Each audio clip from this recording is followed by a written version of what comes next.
So the Indiana Fever season is done. The WNBA season is done.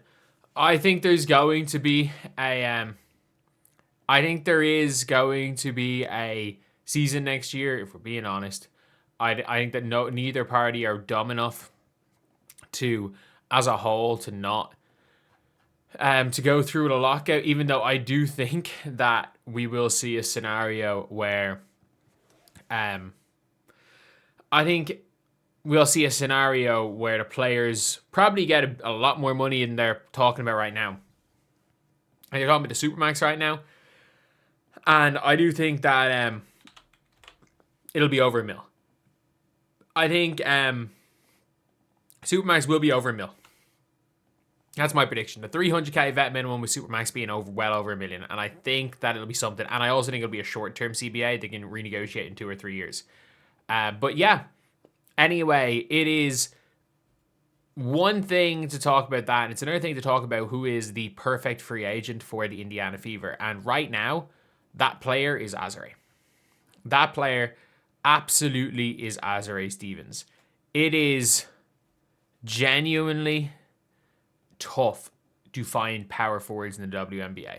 Like, if you look at WNBA, if you just look at the WNBA teams, if you just even look at the teams right here. So, let's just take a look. So, at power forwards in this league in general, the Atlanta Dream had Naz Hillman. Naz Hillman would be perfect. Restricted free agent, is almost certainly going to be back in Atlanta. Chicago Sky, Angel Reese. We're not going to be able to trade for Angel Reese.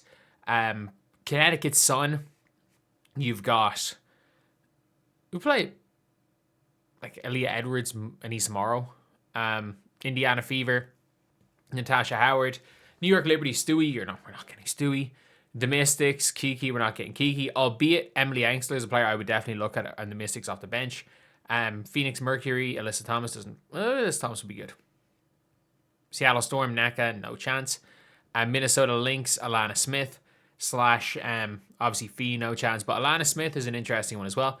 But I don't think she leaves Minnesota. And you've then got obviously Azura and Alyssa Smith, no. Janelle Salon.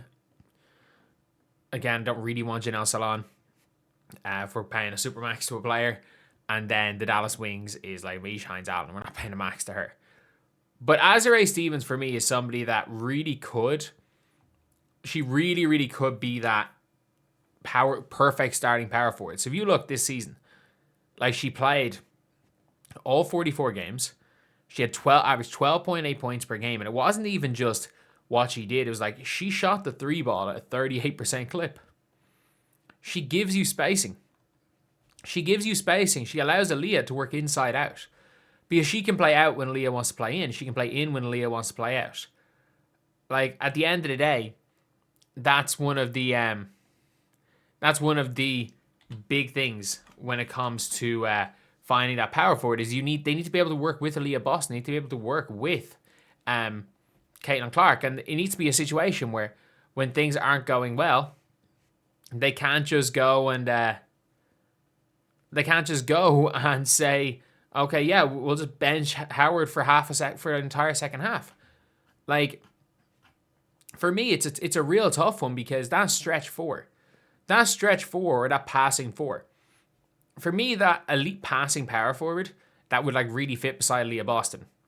Like, the only players that exist in that exact mold are Fee, that are not like the stretches. Even though Fee can shoot, she shot 50, 40, 90, Jesus. But let's just say like Fee, like Azura, obviously Alana Smith, who are on the same team. But the passers, Angel, is that it? AT? We're not getting either of them. So I think Azura is the perfect player because, first of all, I can't see the Sparks giving Azura the max. Like, if they give Azura the max, it means they don't believe in Cameron Brink. And if they don't believe in Cameron Brink, I'm on the phone. What can we give you for Cameron Brink? You know, yeah, if you clearly don't want Cameron Brink, we'll give you KK and our first round pick for Cameron Brink. Like, if they don't believe in Cameron Brink, if they keep Azura, they don't believe in Brink. It's as simple as that. Because Brink or Azura, neither of them are playing the 3. But she's somebody that, again, averaged 7.5 points per game for a championship team. It was only a full-time starter really for the last 2 years of her career. And in those 2 years has shot 35% from 3. She's been an elite 3-point shooter her entire career. And that's realistically what the team needs. The team needs some shooting and some size. She solves, like, she's a pretty decent shot block. Like, yeah, she is an okay shot blocker. She's a good, decent defender. Not this unbelievable defender, but she's a decent defender, decent rebounder. She gives them height. And she plays perfectly beside an Aaliyah Boston. And maybe the Sparks give up on Dearica Hamby. But, like, I can't see the Sparks,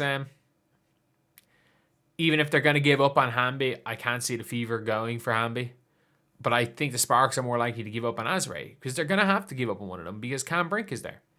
And it makes more sense to give up like a like for like scenario and, you know, give up Cam Brink or give up Azura. And I think she's going to be available. Unrestricted free agent. Like Alana Smith, I was way higher on Alana Smith than Azura Stevens. Both of them are going to cost you a supermax. Both likely aren't going to be with their teams because they're on a supermax. And if you're the Sparks, you can't afford to give Kelsey Plum. You can't afford to give Kelsey Plum the supermax. Hamby the max. Yeah. And Azura the max. You just don't have that money because you probably have to keep Julie Allemond. If you like, Julie Allemond makes Kelsey Plum better. Kelsey Plum's better as a 2-guard with a pass first point guard in a Julie Allemond. Julie Allemond's a player I would actually consider as a backup for CC as well. But yeah, this is the most seamless addition or seamless like person you can put into the Fever and say, yes, they are going to make an impact. It is the most seamless transition is Azura Stevens. She's the only power forward that I can see at any budget. That's a huge upgrade from like Natasha Howard, and especially stylistically a huge upgrade. At the small forward position, obviously, look, I think they're going to go into next season with Lexi Hull. That would be my prediction. And I would say Lexi Hull is going to make, like, I think Sophie and Lexi are going to make pretty okay money. And I think that we're going to see the power forward being where they're going for the big, like, that's where they can swing. So anyway, yeah, that is a video. Let me know what you guys think in the comment section below. Do you guys agree? Do you guys disagree? And shout out to Rosalina Lee. She was on the Azura hype train early. I was hardcore on the Alana Smith hype train, but that just with how bad Alana Smith was in Game 4 of the final of the semifinals, I've just given up all hope. She was so bad in that one game that I'm like, nah, it's over.